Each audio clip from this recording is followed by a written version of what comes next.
More. Record. Yeah, you good to go. Okay, I am calling this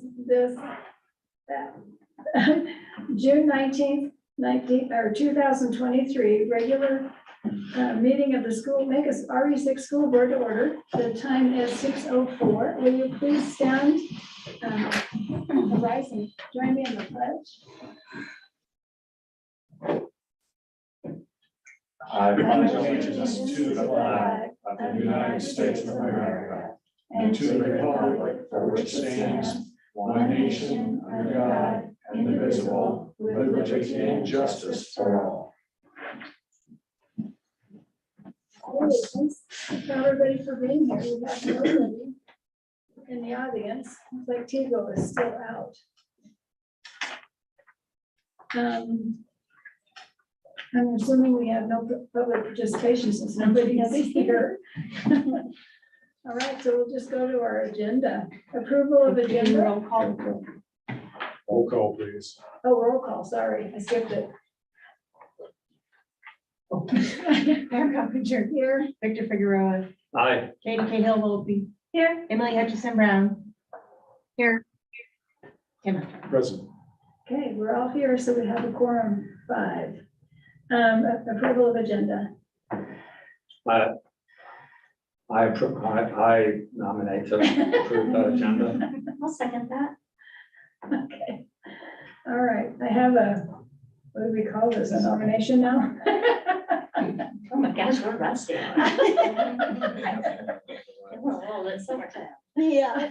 I have a motion and a second to approve the agenda. Any discussion?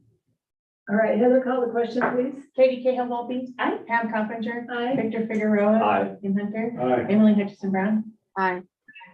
Motion passes 5-0. Approval of minutes.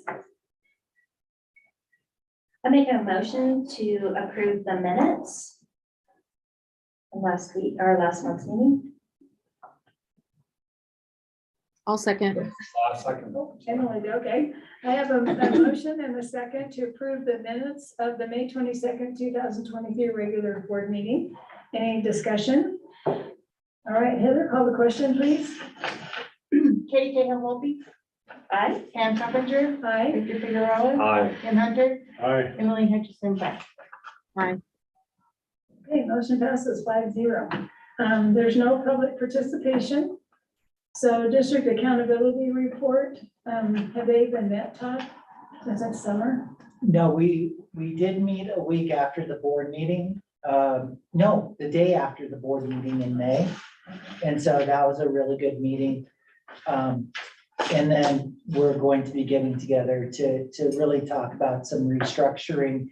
We've had 2 years of using a format of really building the knowledge of the DAC. Now the DAC's ready to be the advisory committee that it's designed to be. So next year's schedule for the District Accountability Committee will be different than the previous 2 years to better meet the needs of the board. Okay. Any questions for Todd? All right, we'll move on. Board reports. The LRC, you all have the document in there from the last LRC meeting that we had when Matt came down to Durango. Okay, and that was kind of the follow-up on what had happened with the legislative season. Hopefully you've had a chance to read over that. And again, you can go to the CASB website and get any further information. If you have questions, let me know, but it was basically just a wrap up on what had happened. A lot of the bills we'd already talked about. But I would encourage you to go to the governor's site because he did veto a number of bills. So that was kind of interesting. I've never seen him veto that many. So that one might be a point of interest for you to go see. He did veto the one on the attorney that sues the school boards. Yeah. So there is no regulations against him doing what he's doing. All right, that's all I have. Mr. Figueroa, sorry, Casby. Okay, just 3 items. One is I sent all the board members the first regional meeting that we're gonna have. It's Wednesday, September 27th. At 4:30 to 7:30. It's gonna be in Bayfield this year. I think that they have a agenda, but it's not detailed out yet. My plan, I've asked everybody to just let me know if you plan to attend. And so far I have Pam and myself. Does anyone else just email me so that I can send it to Heather so she can register us? What is the latest date that we could do that? Probably up to right before, huh? Maybe the week before. Probably, I know they have early registration right now. Yeah, I just won't know my schedule saw it, but- until quite a bit closer, maybe September, but if I'm available, yeah. Well, I will send Heather what we have at this point, and if I I'll be get down more, for just, that. The 27th is a Wednesday, so. you'll be okay. with that. Okay, so Tim, I'll just add you to our list. I already have a work trip scheduled during that time, Victor, so I will not be able to attend. Okay. Okay. Okay, so that's that. Then the second thing I wanted to just let everybody know, and I sent it out, I think yesterday as well, to all the board members, the CASB is partnering with the Colorado Secretary of State, so this has already happened. And really, it's CASB in partnership with the Colorado Secretary of State will provide a school election seminar. And so that election seminar basically has all the steps that an individual who may want to become a board member, all the steps that they would have to take and the dates that those steps need to be taken.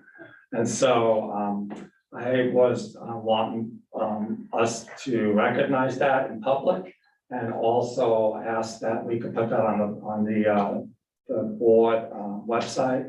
That way, I know there's a lot of resources there already, but it may be another resource that someone can access that may understand it from a different perspective. So it should be on our website soon. It's the same one that Kendall May used to do. Yeah, I read through it. Yeah, I did too. Yeah. It is good for candidates to go through. It does give you some good Sure. basic information. You know how I feel about Ken Delay things, but Well, he's not there. Maybe it's gonna be a little different, Tim. it is, it's already different. Yeah, it is. And then lastly, So, but are you asking if we can put that on the website? yes, It Yes. is. okay, Okay. So good. what, I mean, it's not specifically that, but there's a link and I might like change how you can find it or wording, but it's just a link actually to the CASB Built to Serve page, which has everything right there. Okay, okay, So they could check on the FAQs, they can, what does it mean to be a board member? It has all that, it's just a link to it. So has it's- qualifications on it as well? it has that whole, the whole psycho Okay, presentation on it. If you click on it. yeah, that works. and then one other thing is at our next convention, as we all know, there's a student portion of that next convention. I sent out just now an email to everyone as it relates to the different programs that they offer. So they have Student Strand Leadership Program, and then they have this year, which is new, a student's performance area and a student art contest and achievement award. I'd like the board to just ask Todd to take a look at those and talk to his administrators and see if there's any opportunity for any of our students to participate in one or more of these. It's just a nice opportunity to not only showcase their talent and expose them to a wider audience, but also to showcase Mancos. We have had students participate in the art program in the past, where they've had art It's in their presented work. at CASB. Yeah. But that's the extent. We haven't anybody go into the student stream and that kind of thing. But that, I know our band and choir, they're kind of small. But if they could partner with Porch House or Dolores or something to make a bigger group and go up together as a Southwest Colorado consortium or something, I don't know. But Yeah. anyway, that seems like it would give our students the chance to do something that is, I mean, you hear the musical. That's some significant Productions that are done coordination up though to there. do that. It does, but it's not impossible, and it might be fun to, it might be something that Mr. Schletta or somebody might enjoy doing too, you don't know, if you don't ask. Are we planning on, last year, there was a lot of Mancos presentations at CASB. Are we planning on, did we pitch anything for this forthcoming one? No, we're not planning on any presentations this year, Okay. maybe the following year. Yeah. We wanted to, I think my thinking was just give it a year of growth and maturity and then be able to report back then. Yeah, Because that was like an initial year or so follow-up with 2 years later to see Yeah. how we've grown and, you know, what succeeded with the two things we talked about, Mancos United Yeah. and then our pathways. So I think there'll be a good opportunity to go back and say, this is what our results have been, positive, negative, so on. yeah. I mean, I just think about that for when you plan that for not this forthcoming year, but the following, I have gone to some really nice presentations in sessions that had student involvement. So I would certainly have that be as kind of a, you know, like a very honest representation of whatever's being implemented. But I do agree with Victor, or, you know, with whatever we can do, and I, you know, just encourage, you know, probably be the secondary students, that makes the most sense. So have Ed and Audion really like look at what's available and see what makes sense for us to showcase, because I felt very good about us being at CASB last year, like as the adults, but I think the student voice is super important. I'm really glad that you brought that up. That is the next step in my mind for us to have that kind of visibility for them. I sent everybody a more detailed I just, information about what students could do.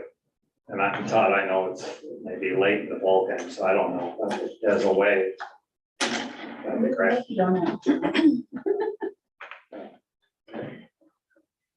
cool. Thanks. Victor. Is that it? No Oh, more? sorry, that's it. Yeah. I'm done, Okay, thank you. you bet, thank you. Okay, Mrs. Cahill Volpe, BOCES? There's nothing to report for BOCES. We do have an August 9th board meeting. We take the summer off. August 9th, but it might be shifting. But that is the next time. Oh, it looks like August 2nd, so we won't meet again until that time. Do we need to discuss anything about the MOU? It's what? So do we need to discuss anything about the MOU? The operating Oh, agreement. Operating agreement, yeah. I mean, you know, Todd and I had a brief discussion about it a while back, when it was, and, I mean, there was no like red flags or anything like that. I mean, Right, I've discussed all along that we are gonna be, you know, there'll be an increase in the fees, due to all the things that I've discussed before, but I don't wanna kind of tread over old Is ground. that not part of the action item? It is, that's why I asked that. Let's see If it. there's any other comment about the MOU. Otherwise, I'm fine with being in consent. Oh, well, you can do it now, or you can do it during action items. You have some questions about it? No, I just wanted, like I said, I put together a consent agenda and Okay. it's just, you know, trying to make that Let go, me split. make that go smoothly. right. And I was going to touch base on it on the superintendent report, Okay, so I can do that now. okay, just yeah, for- that's next. Go ahead, Todd. Yeah, with that, so it's about, as you read, about 15 pages, a lot of small print. I met with the BOCES executive director about it for about an hour. We talked through it. It's this, every school district gets the same MOU. So there's no differentiation between the 8 school districts that are part of the BOCES We know one school district is having some significant challenges with San Juan BOCES, and in fact, on their school board agenda tomorrow night, they're going into executive session to talk more about the San Juan BOCES and their relationship with it. I feel like we have a strong relationship with the San Juan BOCES. I feel confident in their leadership. I feel especially confident in the special ed director who's been assigned to us, who is our school district special ed director, Randy Durr. And she's a part of our community, and her child goes to our school district. And I feel very confident in her expertise and her knowledge. So we don't have the same concerns that Cortez School District has. But I always have concerns about that MOU, because while I fully recommend that we sign it and maintain that relationship, we do abdicate our responsibility to make special ed decisions through that MOU. They're the special ed director for our district. And if we were to find ourselves in a conflict with them, and if we were able to not resolve that conflict, their decision would trump our decision. And I don't see that happening where we're in such a conflict. But if they were, by signing the MOU, which I do recommend we do, we are saying we will follow their recommendation. And if we don't, we know that we're likely to find ourselves out of compliance with it. And also their special ed decisions have a financial impact on our district. They could say, student X needs a one-on-one para, and that would be an additional, counting costs and benefits, an additional 30,000 cost to the district. Or they could say 10 students need a one-on-one, and that could be an additional $300,000 hit to our budget. And we don't have that kind of flexibility. I don't see any sort of resolve to that, but I was going to talk about it. Whenever we choose to abdicate authority in that way, we should do so with open eyes. And so we do it with open eyes and full understanding that it is still the right thing to do.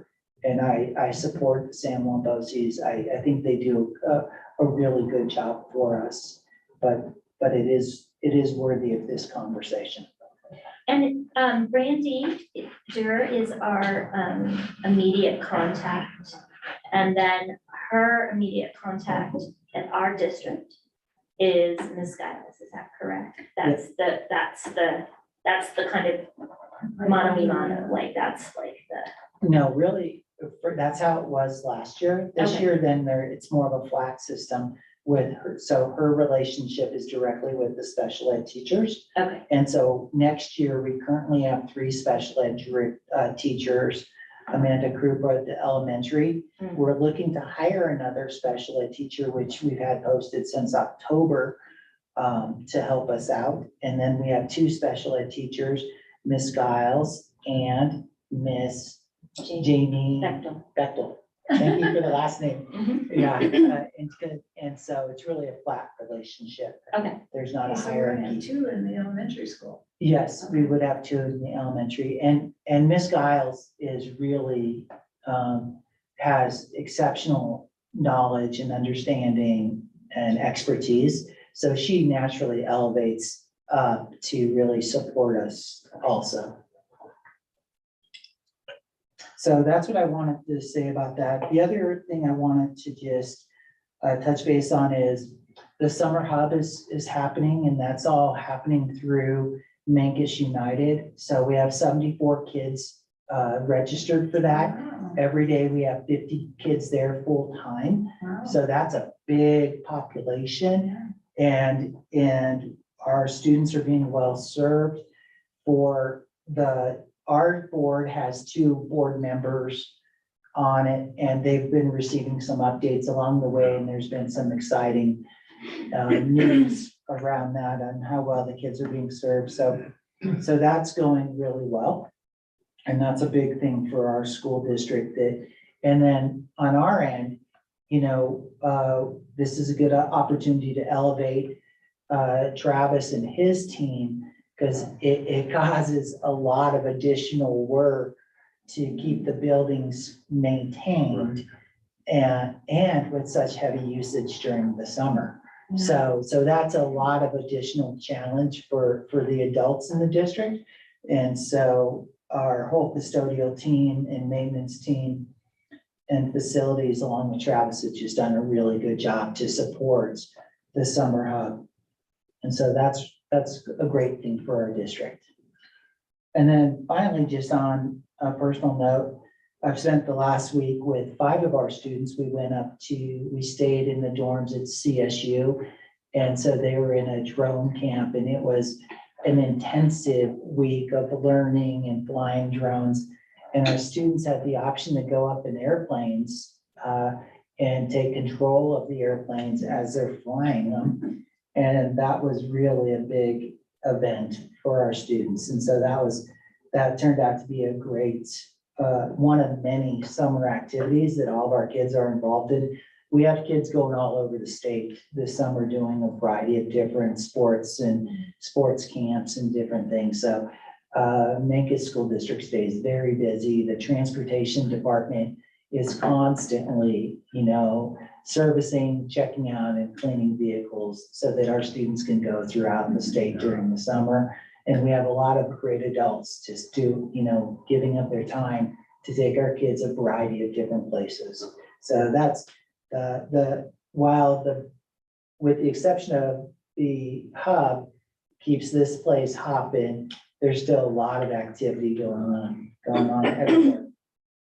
And so that's just what I had for my report right now. There's some good stuff going on. I stuck my head in and looked at the hub and then checked out like the coding class that Sharice is putting on, and those kids are just, they are jazzed, and there's some really cool stuff happening in there. I wandered around and checked some stuff out this last week, and Yeah, it's just, coding, summer school. yeah. We got summer school going on both levels, so good stuff. There's amazing, a lot of happy kids around.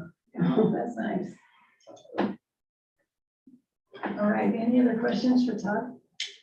All right, our finance report. Oh, go ahead, Emily, go ahead.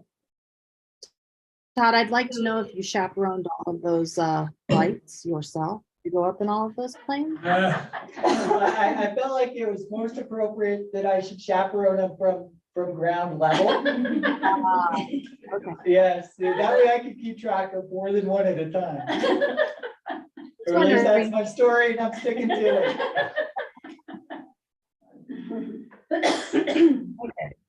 Okay, finance report.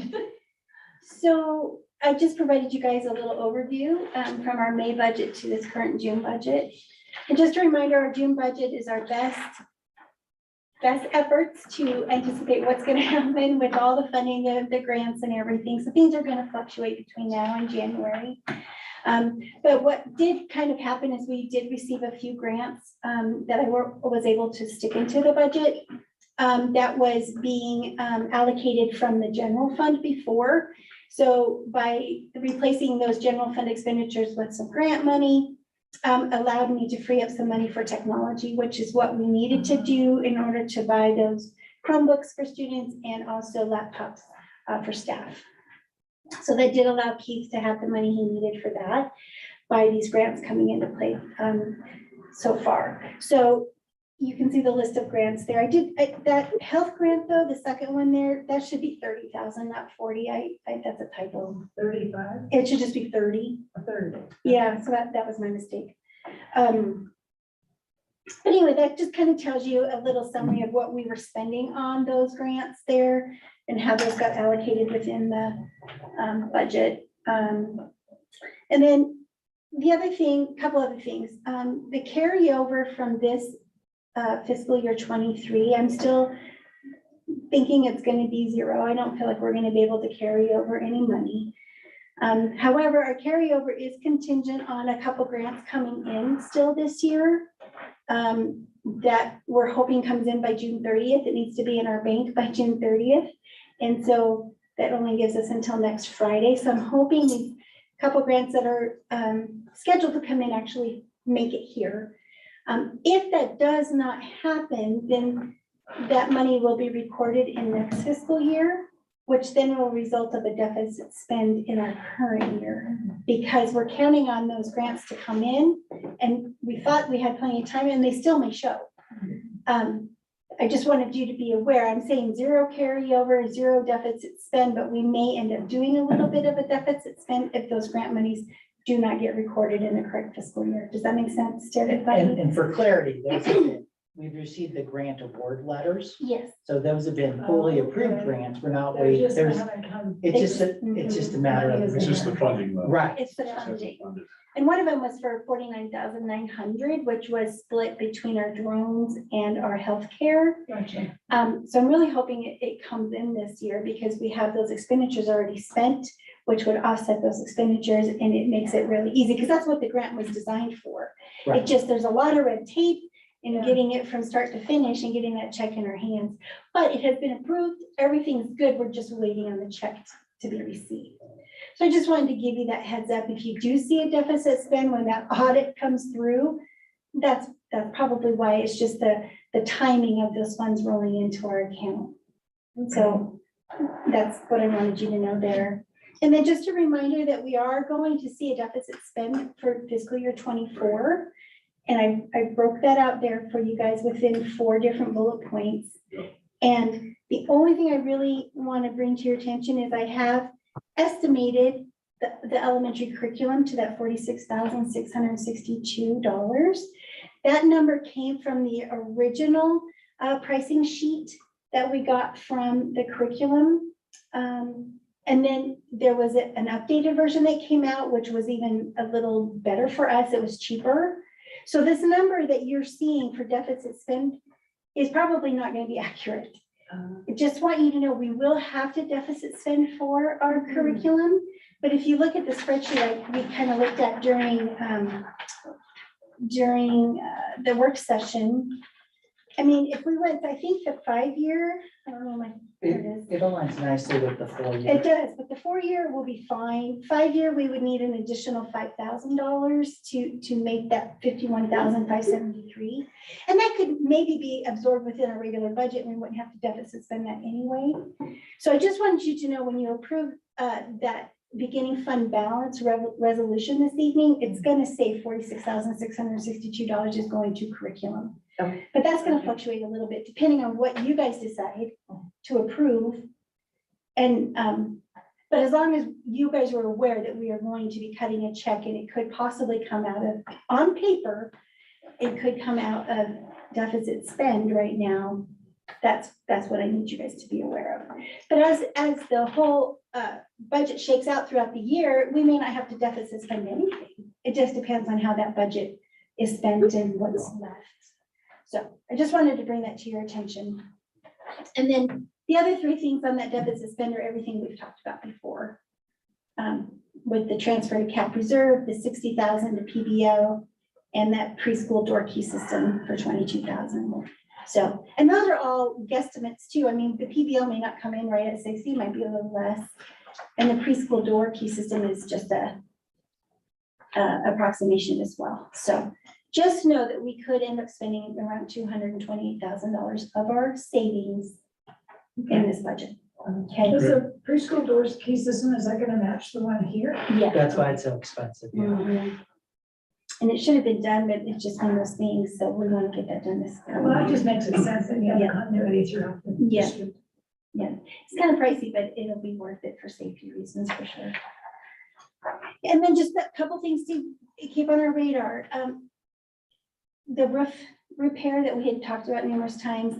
So we finally just on Thursday or Friday of last week got notification from our insurance company that they came out with the adjuster. They did the appraisal on everything to see what was going on with those roof leaks. And their determination is basically that it's wear and tear on. It had nothing to do with the major snow that we had this past winter, and it's just like a wear and tear. So they're not gonna cover anything through the insurance. Of course not. So with that being said, we are going to have to look at an expense for at least the Little J Gym roof being repaired / replaced. I'm not sure what it's gonna take. So with Travis just finally getting information last week, he's going to start reaching out to get bids coming in to figure out what it's gonna cost us to fix that roof. He says we cannot go another winter with it the way it is. Now, the middle school roof that we've talked about in the past can be repaired, and he's gonna do everything to repair that to give us at least another year out of it, couple years out of it before we have to look at maybe some kind of a major cost to fix that roof. But he says we can patch that one. But we were denied for insurance coverage on those, so that was kind of a bummer. How much re-roofing was done during our renovation? I was trying to think of that too. and Because that bugs me in the Well, and back of that's- my mind. that Travis is A going to lot of that look stuff in. was supposed to have been done during I that know. renovation, and that's, I that's know. only 3 years old. That's ridiculous. I don't know, so Travis is gonna look into that. That's the first thing he's gonna do, is to Okay. see if there's any warranty work that we can use, you know. Isn't the warranty up? Is In that, the best current, the warranty's up, right? well, the warranty, it depends on what when I do a roof, I warranty our workmanship for a year, but the manufacturer of whatever we put on the roof has a whole separate warranty. Like I get 40-year shingles. Okay. They're supposed to last for So 40 it's through the years. company who provided to you. So that's what he'll have to look through that. And that's what Travis is gonna have, because he wasn't here, so he's trying to figure out all those details to see what, if anything, we can. Yeah, because there's a difference between manufacturers stuff and the workmanship part. Okay, Yeah, that makes sense. so hopefully there's something there, but if there's not, that's gonna have to come out of our pocket somewhere, whether it's general fund money, once we true up our budget. In January, if we have some extra funding come through, we can always allocate it to that roof repair. Or if not, it may have to be a deficit spend, to get that. We have completed. money in our capital fund. So with that 100,000 that's rolling over, I think I have it right here. We would have, 100, so we'll have about 200,000, I think, in that. Hold on, let me look at that. I think we'll have. Yeah, $238,000 in that account, and that's that 100,000 we're taking out of general fund and moving into cap. So we'll have 238,000 in there. So we could use that to replace the roof, or if we're trying to save that money there, we pull it from somewhere else. So it'll just be a conversation of how much it is, I guess, and where we want to spend it from when that time comes. And I just wish we would have had the information prior to this finalizing the June budget, but it just didn't time out correctly. So I just want you to be aware, we're gonna have to be spending some money in the future before winter on that roof. We took care of the elementary roof last time, right? Who did? Is that what your question? Yeah, I mean, no, we did. It's Yes. already good. That one's good. That one was replaced last year, and I think it was about $22,000 is what we had to spend on that particular Okay. section of the roof. So I just don't know what this other one's gonna entail. I don't know how much we're looking at. So as soon as I have some estimates, I'll definitely let you guys know what that's gonna be, and we'll go from there. And then just the other thing that we've talked about numerous times, the CDE audit, that's gonna be coming to us eventually. And that's something that we don't have in our budget anywhere either. But we can get on that payment plan and just take, as long as we need to pay that 55,000 odd dollars back when that time comes. But just wanted you to be aware, those two things are not in the They budget. got us coming and going. They haven't do. It's frustrating, Oh, We don't want to just add that to our BS fund. Yeah, know. right? right? I know. So Chrissy, do we have any kind of a bus rotation thing? I know that's always been. So- Yeah, no, it is. And Bart is thinking fiscal year 25, we're gonna need to buy a new bus, a big bus. We're gonna have to start putting away for that as well. Yes, Hmm. I know, these big purchases are coming up, and he's also, our minibus We have two minibuses now, one's quite a bit older than the other. We just got a new one a couple years ago with ESSER funding. But there's an older bus that has quite a few miles on it. And he's like, that has some life left, but not a lot. So we are going to have to be looking at another minibus as well down the road. So he's gonna put together, Destry and him, a nice little rotation, what we are anticipating needing to spend in the next 3 to 5 years to get our fleet up to par. So yeah, but next fiscal year 25, we're looking at maybe 135,000, 150,000, whatever the cost is for a bus. From somewhere magically sky, I don't know. So, yeah. But anyway, so really there wasn't a ton of changes other than we did get some grants that Todd and Mariel worked so hard on, which came through, which really did help our budget come together a little nicely, a little better than it did in May. So really that's all there is. From our extensive conversations we had in May, there's not a ton of changes for the June budget that you're gonna approve tonight. So you'll see the resolution for the beginning fund balance and then the appropriation resolution that is in there as well. Tim will probably take care of those when the time comes. So, so that will be the approval of this month of this first June budget, and then we'll revisit it again in January. All right. Any Does anybody questions? have questions? Yeah. Yeah. Okay. All right, thank you, Chrissy. You're welcome. All right, discussion item, and Rohan.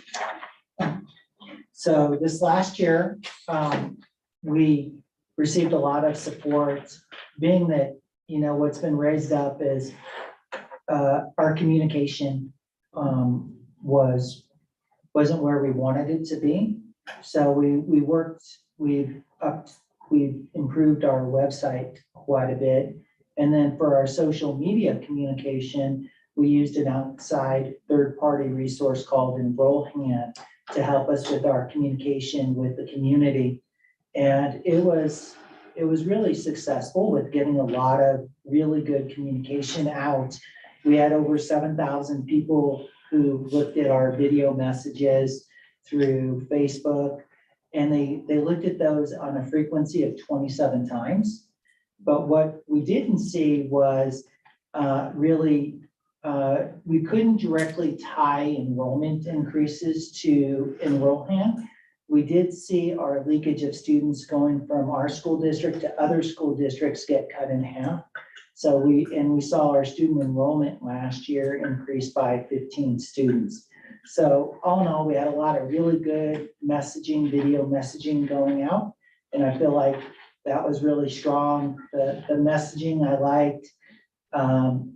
So it was all really good, but it was a good test for us, but not one that we'll be continuing with for next school year. So we'll be able to do some of that internally. And we've allocated some stipend responsibilities to Alice to help us with our communication for next school year.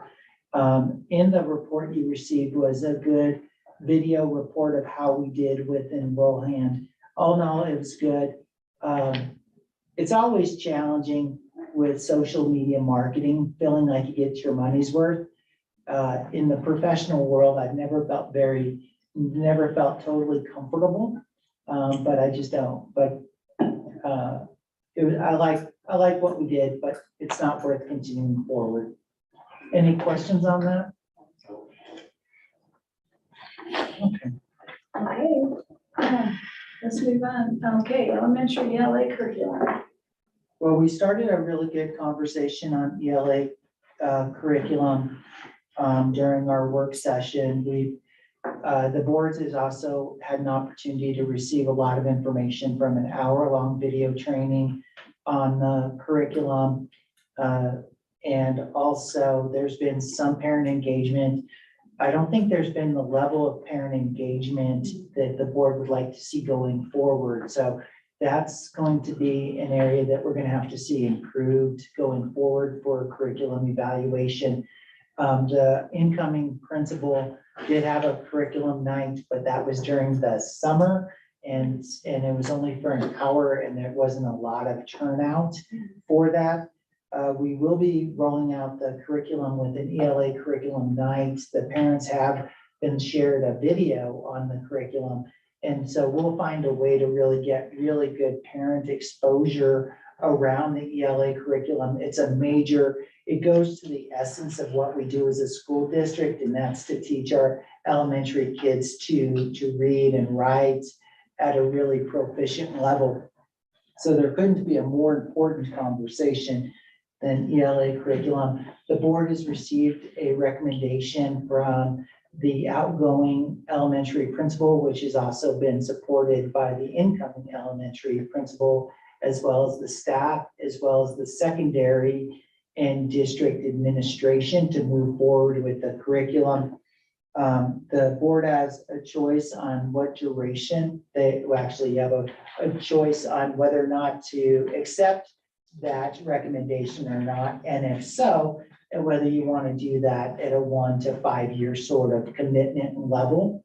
Overall, it is believed that a 5-year commitment is the most appropriate, but really there's plenty of good arguments for varying levels of adoption, 3 years, 4 years, 5 years on a commitment level. And once we accept the curriculum, then there's nothing to say that we won't keep it for longer. Also, as part of this conversation, it's just important to be that the board has also really expressed the need for a structured evaluation of all curriculum pre-K through 12 on a systematic structured process where we could evaluate the priority of which curriculum needs to be evaluated at whatever level for whatever subject, and have that prioritized by highest need. So that's something which the board will be receiving a report from administration on in September is what we decided would be an appropriate timeline. So with that, the board has had a lot of great information, and now it's just in the board's hand, as is their responsibility to approve curriculum recommendations or evaluate curriculum recommendations. So, Madam President, it's in the hands of the board. Okay, conversation. That's a lot of Discussion words. item. Yeah, it's a discussion item. I was kind of on the mode of a 3-year plan. After our discussions, I think a 4-year helps with some of the economics as well as our longevity call. And I'd be fine with a 4-year purchase at this point in time. And I think if we can come to some kind of consensus about the longevity, then we can come to a consensus. Yeah, we're just discussing it now. Okay, any other thoughts, comments? I would just like to raise my thoughts surrounding 3 years. I personally think 3 years is the better bet, with the statement that the intention for the need for a curriculum and use of a curriculum is absolutely present, and that we would support moving forward after 3 years as well, should it be successful and have good traction. That it doesn't mean that a 3-year commitment means a cutoff at 3 years. There's longevity to curriculum past what the board initially approves. So I'm still sitting on the 3-year fence at this phase. I am not comfortable with 5 years.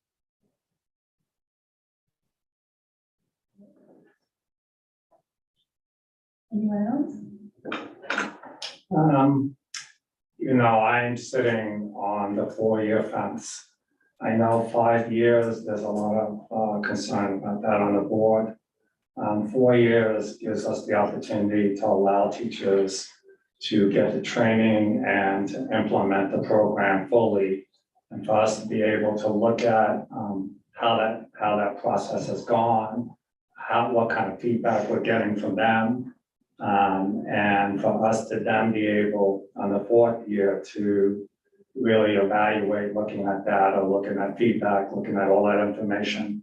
I think it's a good compromise between 3 and 5, and I support that. Katie, do you have any thoughts? Forcing to split the difference between 3 and 5, so that does make sense. A couple questions that I forgot to ask in the work session, so if you could indulge me. Yeah. Do we expect a decrease of curriculum expenditures outside of the new curriculum? So meaning that, when we discuss this, this is going to be a K through 5. And in the past, we've had additional classroom expenditures. This is a lot of money. And it is a lot of material. So I would, even if they're incremental, I would expect a decrease on some of the other classroom curriculum or materials to be reduced. And I would hope that that would be the case. That makes sense, like maybe some of the magazine, like the Scholastic or some of those things. So, I mean, I know it's a small amount, maybe a couple $1,000s, but this, like I said, this is a big deal and a big commitment. So I would really expect not to see those on our budget moving forward. So that's just kind of it's not really a question, but it's like kind of a question. And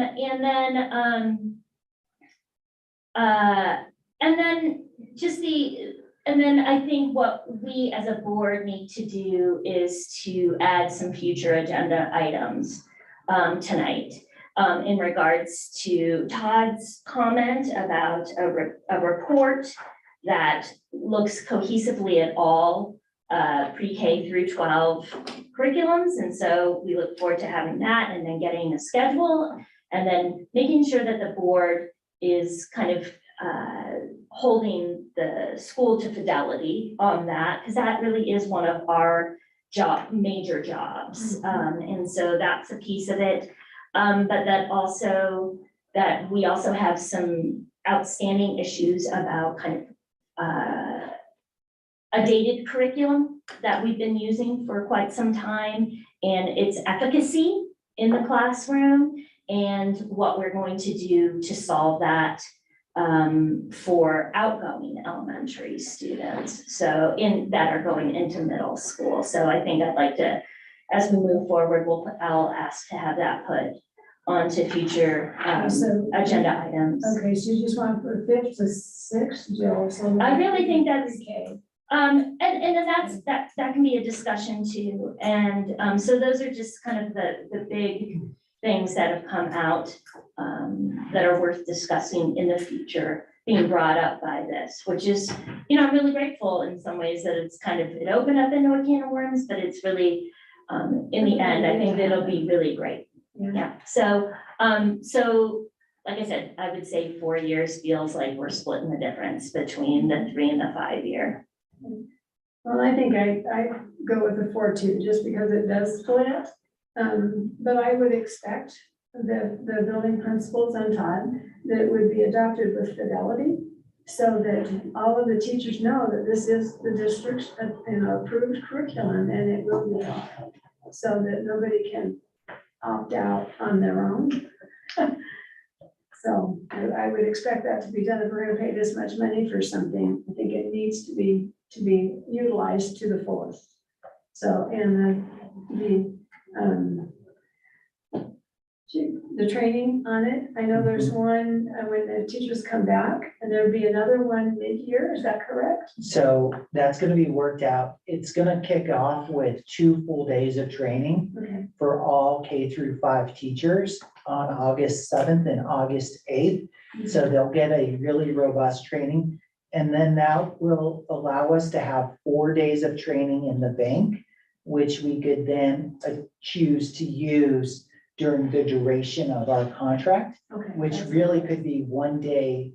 It might work out nicely to do 1 day a year for the next years, or it could be used however the building chooses under the direction of Mr. Levine.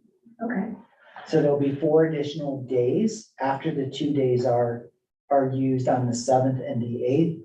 And it is Mr. Levine's strong conviction that it is used with fidelity throughout the building. It's a very it's a very worthwhile curriculum. The teachers have spoken, the board has listened, that this is the curriculum to be used.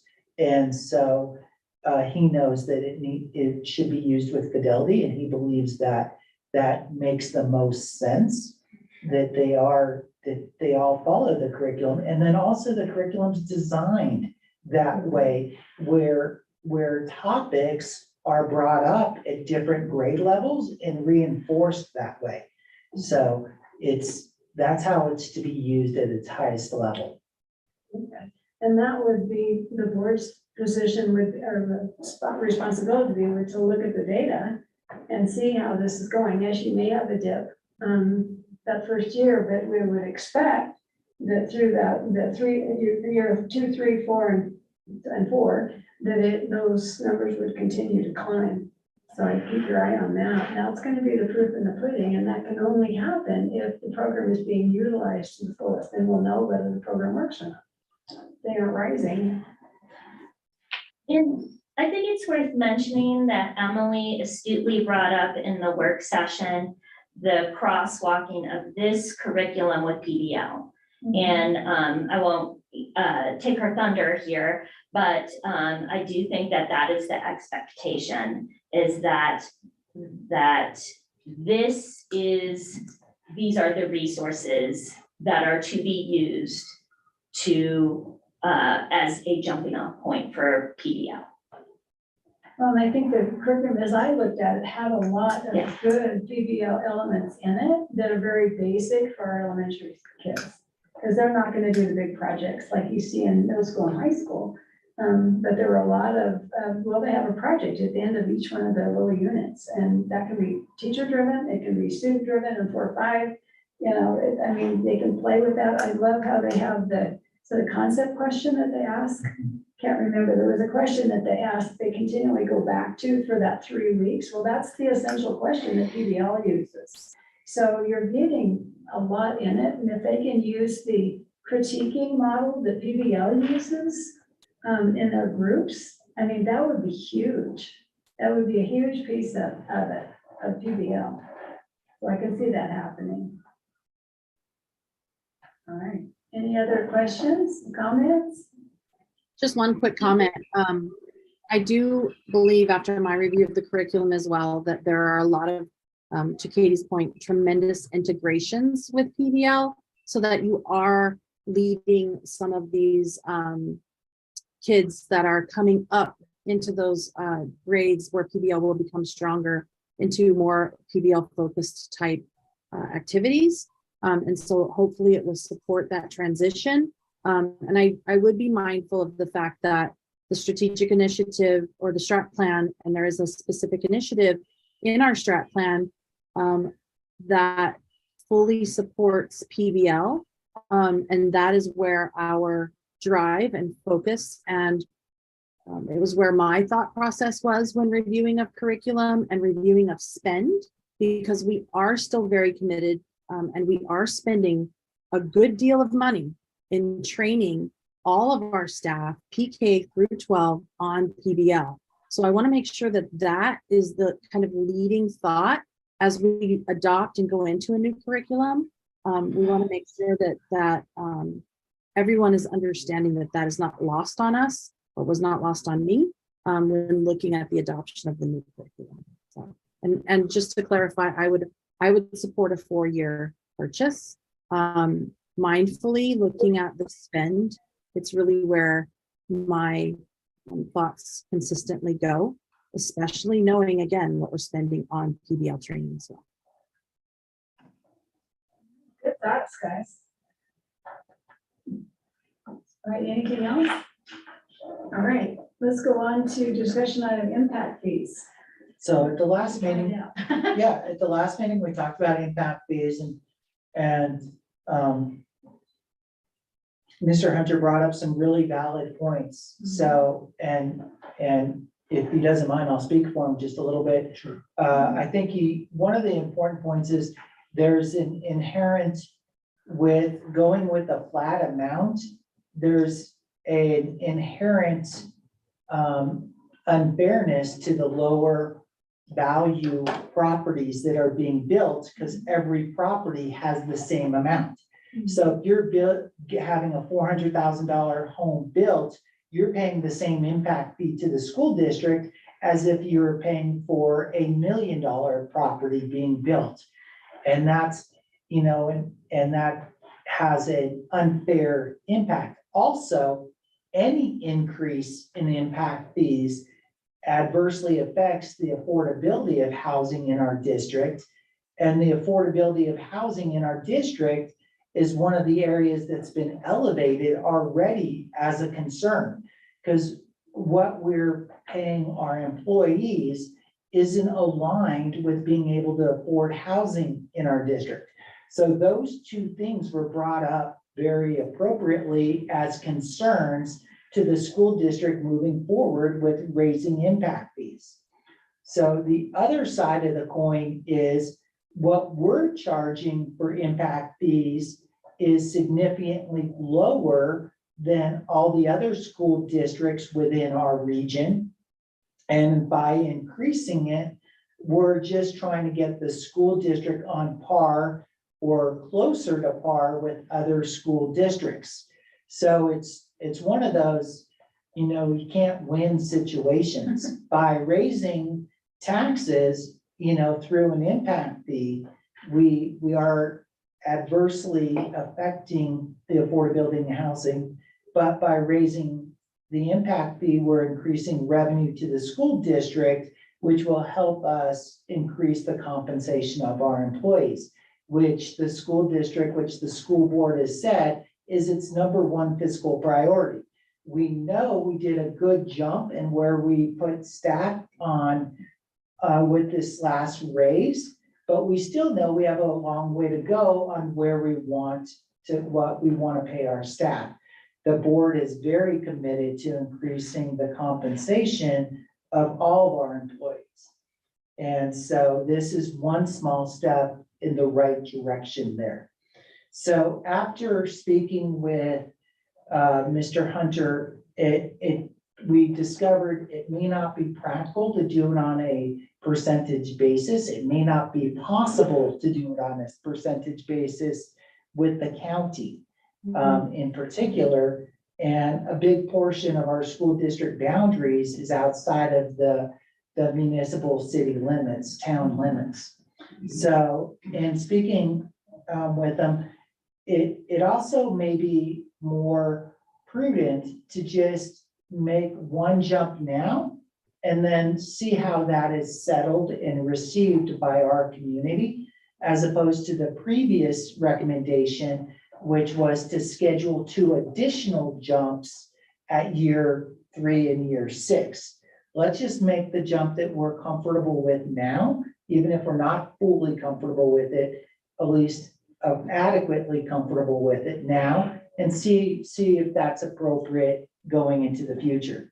So the action item before you is to move our impact fee from $276 per residential dwelling to $550 per residential dwelling, nearly doubling it. But that does still put us at the lower end of the other school districts within our region. So that's what's before you now. And the other school districts in our region that are comparable to us in size, right? So, Yeah, well, some are and some aren't. Yeah. You know, we're, Dolores School Districts, currently their impact fee is $532. Yeah. Ours would be $550. Cortez's school district, their impact fee starts at like $800 or $900. So we're significantly lower than them. We have a fantastic memorandum written by Dr.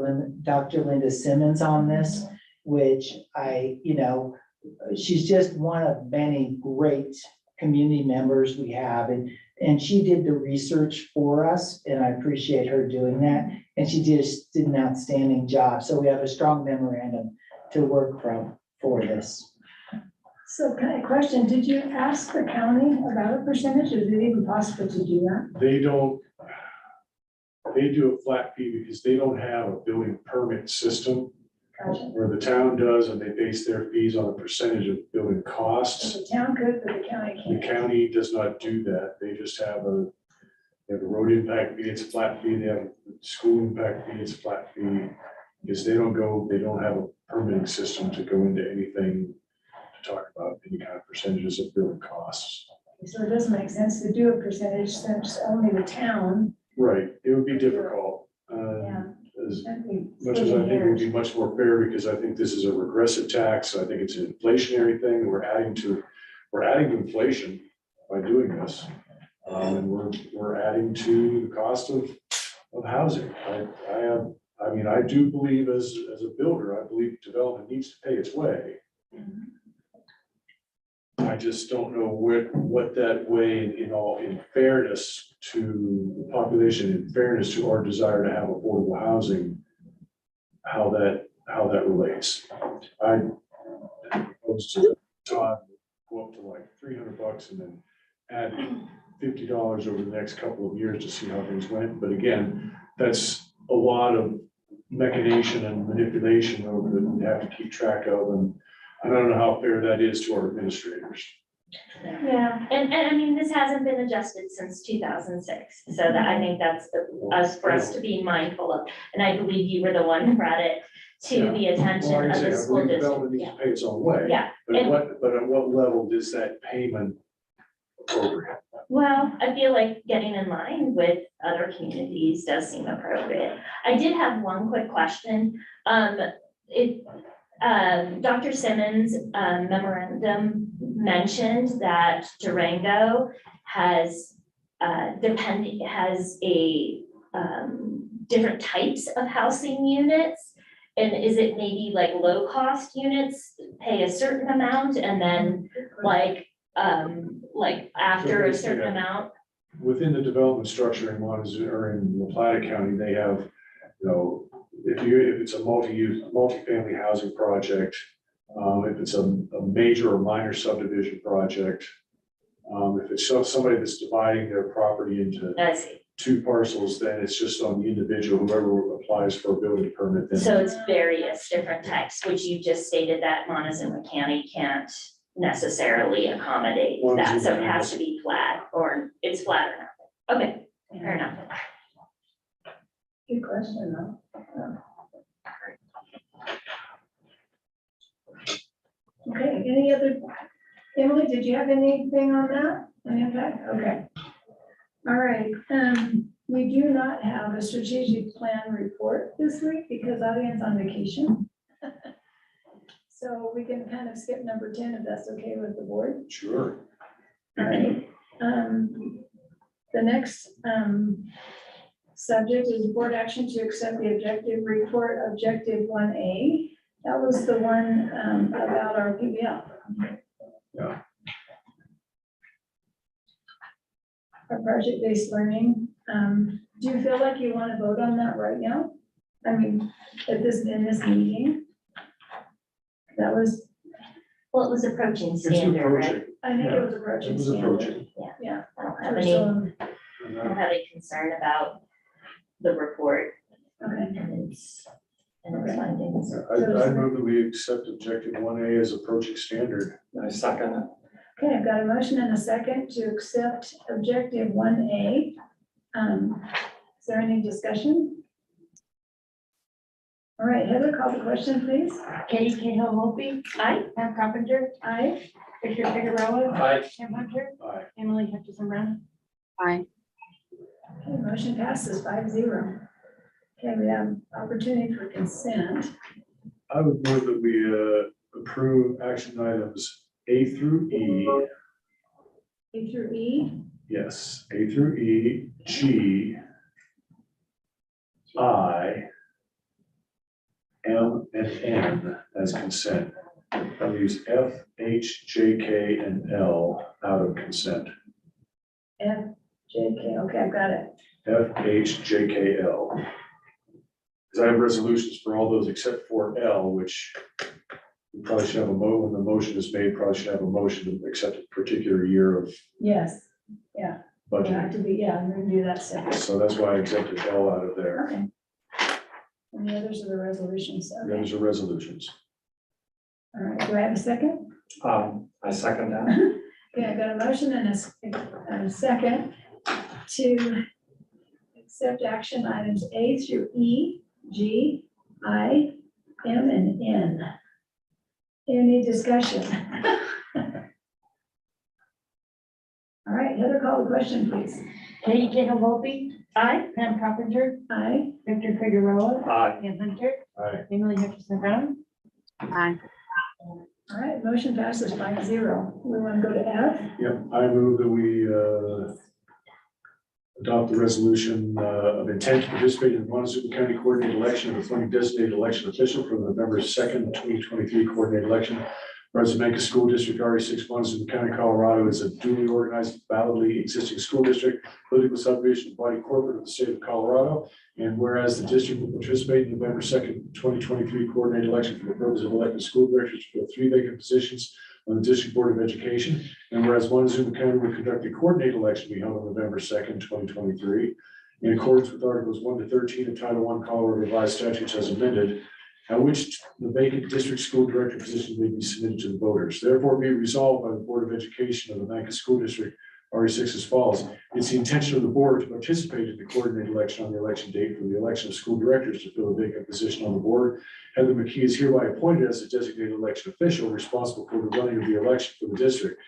The designated election official is hereby authorized and directed to proceed with any action necessary or appropriate to effectuate the provisions of the resolution to comply with the Uniform Election Code and other applicable laws, including but not limited to Article 10, Section 20 of the Colorado Constitution, which is TABOR.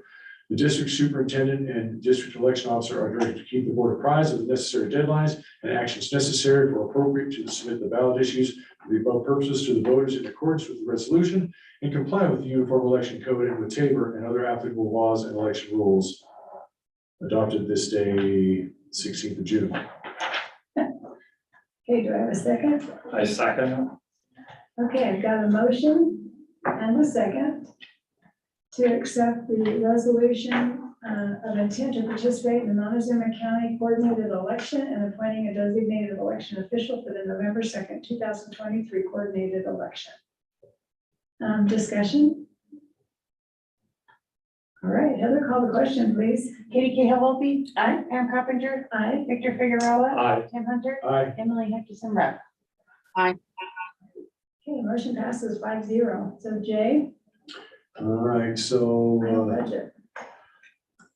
I would move on to action item H, that whereas the Mancos School District RE6 Board of Education finds it in the best interest of Mancos School District to modify its current school land dedication fee in lieu of requirement for new subdivisions within the school district boundaries as statutorily enabled by Colorado Revised Statute 3028-133.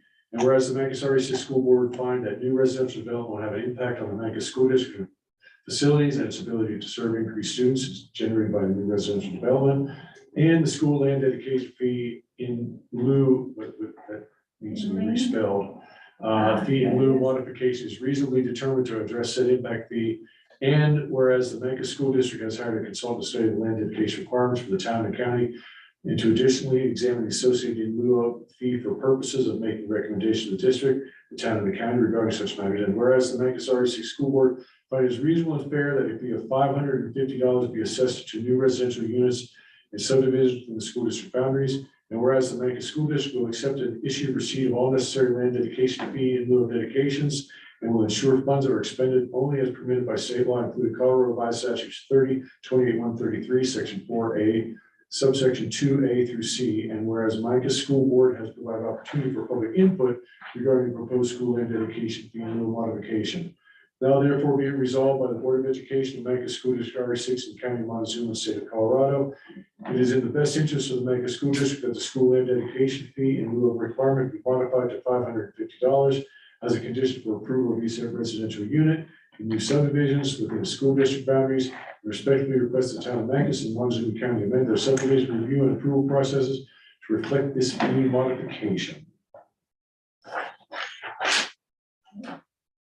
Do we have a second? I second. Okay, I've got a motion and a second to accept the Mancos School District School Land Dedication Fee Resolution. Discussion? I just have one question. Has the town been notified? Mhm. Okay. And so And the they're on county. board with it as well. What's that? The town's on board with it as well. Yeah, I believe, yeah, Much to do. We- except- It's except really the not up to the certificate town. yeah. It's really not up to the After the town. receipt. They're, Yeah. they're the fiduciary entity that has to charge it, but it's not up to them to determine those charges. Okay, They're fully aware of it. They certainly didn't raise any red flags or anything. okay. All right. Any other discussion or questions? Okay, Heather, call the question, please. Katie Cahill Wilkie. Aye. Pam Carpenter. Aye. Victor Figueroa. Aye. Tim Hunter. No, Emily Hutchinson Brown. Hi, Okay, motion approved 5-0. Four, Okay, 4-1. Or something, 5, what did I It's do? 4-1. Oh. Oh, you did, oh, sorry. I said nay. Okay, you said nay? I said nay. Okay, sorry, 4-1, I am so sorry. I was not listening. We're all so agreeable. All right, so change that to 4-1. All right, Jay, J, be it resolved by the Board of Education of Mancos School District R6 in Montgomery County, they not shown the following schedule be appropriated to each fund specified in the June budget for the ensuing fiscal year beginning July 1st, 2023 and ending June 30th, 2024. The general fund, $9,944,985.88. Preschool fund, $350,208.31. Food service fund, $340,235.12. The bond redemption fund of $705,977.00. Capital reserve projects of $238,169,169.54, and a pupil activity fund of $246,892, for a total appropriation of $11,826,467.85. I second. I've got a motion and a second to accept the Montgomery County School District RE6. Just Budget. a good, yeah, just good budget, right? Yes. 20, Our fiscal 24 final 2020, or 2023-24 school budget, right? All right, any discussion? All right, I'll listen this time. Roll call, please. Katie Cahill Wilkie. Aye. Pam Carpenter. Aye. Victor Figueroa. Aye. Mr. Tim Hunter. Aye. Emily Hutchinson Brown. hi. Okay, that's 5-1, a 0. Item Sorry, K. guys. Oh, shoot. All right, Kay. Whereas Colorado Revised Statute 2244-105 states that a budget duly adopted pursuant to this article shall not provide for expenditures, interfund transfers, or reserves in excess of available revenues and beginning fund balance. Whereas the Board of Education may authorize the use of a portion of the beginning fund balance in the budget stating the amount to be used, the purpose for which the expenditure is needed, and the district's plan to ensure that the use of the beginning fund balance will not lead to an ongoing deficit. Whereas the Board of Education has determined the beginning fund balance is sufficient to allow for the one-time expenditure and the action will not lead to an ongoing deficit.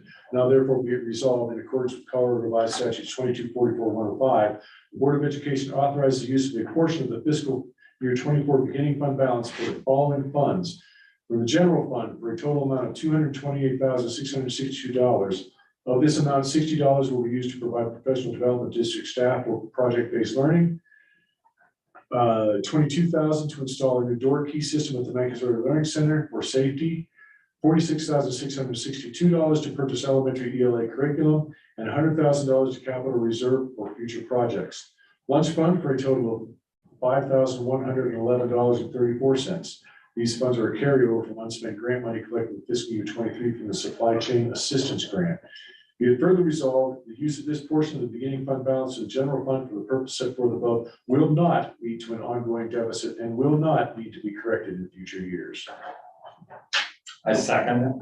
Okay, got a motion to accept, or a motion and a second to accept the resolution authorizing the use of a portion of beginning fund balance as authorized by Colorado statutes.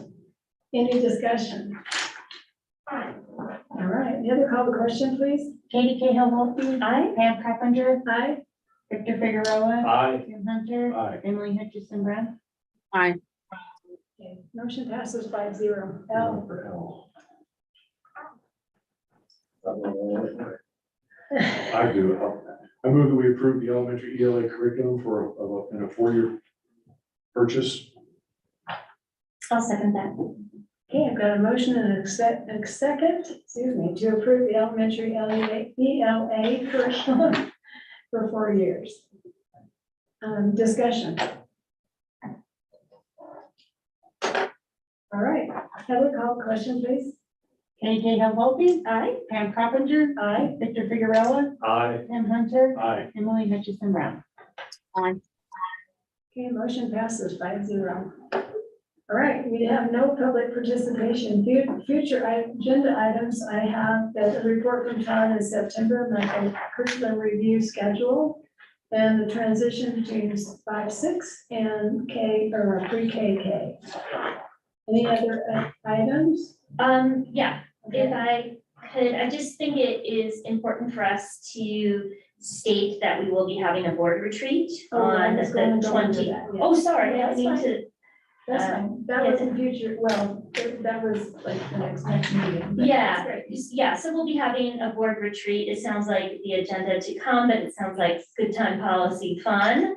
And possibly some other things. And I think it's also important to state that we had a really great retreat at the end of the year.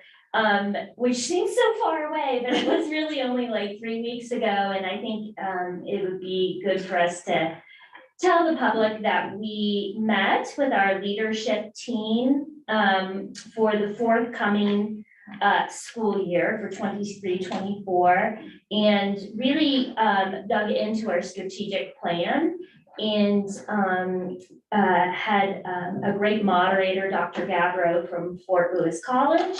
I think we had some really great discussions, and that there will be revisions to the strategic plan that will be coming in August when folks get back. And then we will then take those revisions and make sure that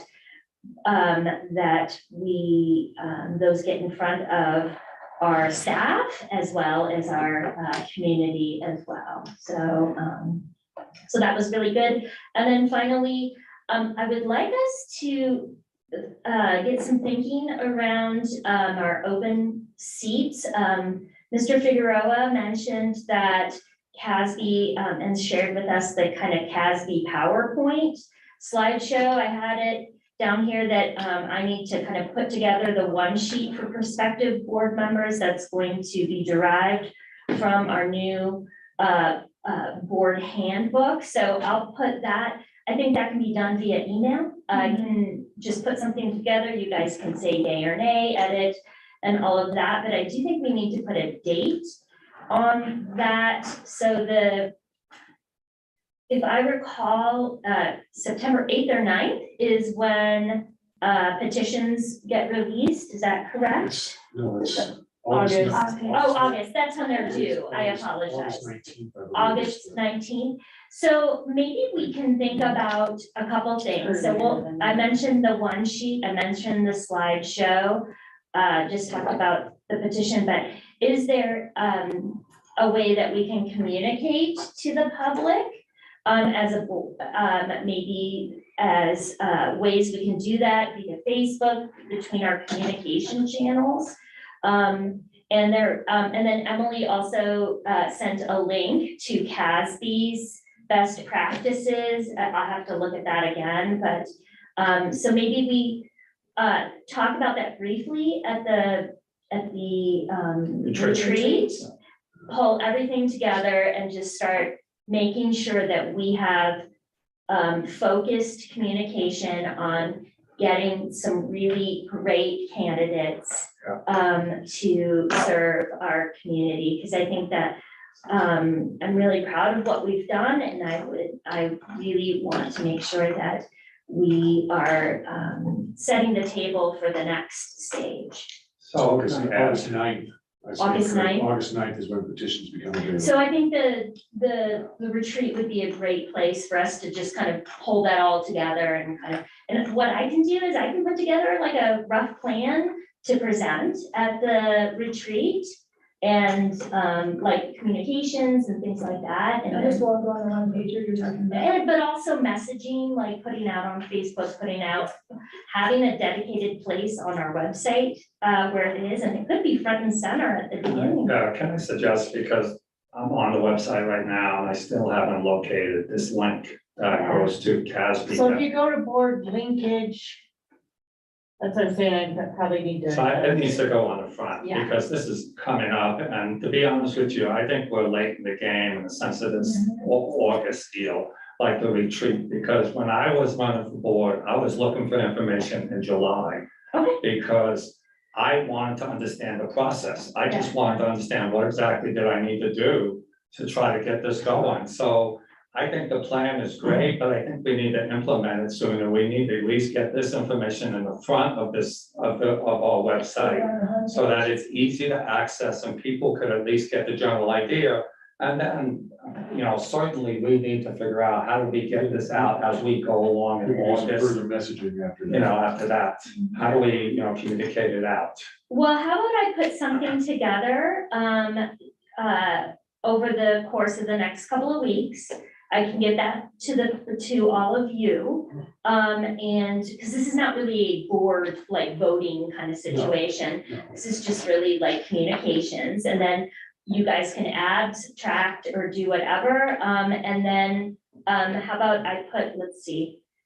What are we into? How about I, have something to you early July? I'll give you a date, like, but I'm sorry, I can't really put my finger on when I'm gonna be out of communication. I'll be back in communication by July 4th. How's that? So, I would say like, by the 7th. How's that? Deal? Yeah, in the meantime, the information that we already have could go on the front page so that people could at least access it easily. Yeah, there's a lot of resources there.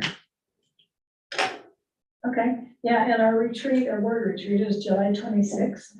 And what's the name of the place, Emily? It has a name, I can't remember. I'll share, It's Harmony Barn? Harmony Barn, it is. Harmony, yeah. Harmony Barn. Barn, Harmony, okay. and it's up here in the Elks, not Elk Springs, Okay, but and the it's gonna- first, the Elk, Oh, up the on first one where the big bronze elk is. Yeah, that one. Not up the top of it, not Okay, up the top of the hills, it's one at the bottom of the this side of Mancos Hill. cool. Okay, well, Todd, we'll get together and make an agenda. Yeah, Okay, so the other thing, Emily wants to put all the rest of our policy on that day as well, nice. so that we can get through that work as well. And I will, All the policy? Yep, all of it. and here's, Go ahead. my plan is I'm uploading it currently, the red lined with any significant changes. I'm uploading to our Google, to a Google Drive specifically for policy, and I will share that. I'm hoping 1 month in advance, which only gives me another 7 days, I think, but I will do that as quickly as I possibly can, so we all have a good month prior to the board retreat to make our way through it. And I would remind us that we then just record our feedback in that shared document, which will be in the same Google Drive. So I'm going to put it all in one nice place. Our job is to read it, opine on it, and be willing and ready to discuss it. And again, it is only the policy with significant change. So I do believe we can make it through. I know it's a lot, but it's not too bad. All right, okay, and then because of the retreat, we will not have a regular board meeting in July. Okay, that will be our meeting. Okay, Thank all you. right. Okay, anything else to go in the order? All right, we stand adjourned.